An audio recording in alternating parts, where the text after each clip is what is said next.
Hello everyone welcome to my channel जेनजी next step आपणकर मध्य प्लस टू रजिस्ट्रेशन किंबा कॉमन एप्लिकेशन फॉर्म फिलअप समय कौन भूल हो जाए कि जमीक कि आपण नाम बापा नाम कैटेगोरी किंबा अन्य कौन तथ्य भूल हो जाए चिंतार अच्छा कि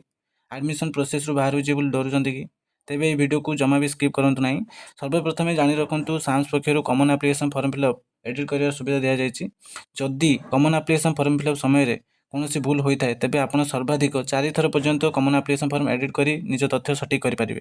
हेले जदि आप कैटेगोरी चेंज करती से क्षेत्र में एडिशनल कॉमन एप्लिकेशन फी लगिपारे। आउ एक गुरुत्वपूर्ण कथा हो कि जदि रजिस्ट्रेशन समय आप भूल मोबाइल नंबर कि भूल ईमेल आईडी दे देते तेरे कौन करेंगे मन रखु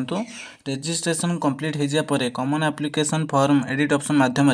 मोबाइल नंबर कि ईमेल आईडी परिवर्तन करेंगे ना किंतु एथपाई भय कर कौन आवश्यकता ना। प्रथम आप साम्स टोल फ्री हेल्पलाइन नंबर 155335 कि 1800345677 कॉल कर निज समस्या विषय जनातु किंबा SAMS portal help desk option माध्यम निजर कंप्लेंट सबमिट करेंगे जदि आवश्यक हुए निकटस्थ higher secondary school SAMS resource centre किंबा हेल्प डेस्क रे जाइकी सहायता नहीं पारे। एमती एजुकेशन संबंधी समस्त तथ्य सबुठ प्रथमे एवं सठिक पाइबा वीडियो को लाइक और शेयर करूँ और चैनल को सब्सक्राइब करूँ। धन्यवाद।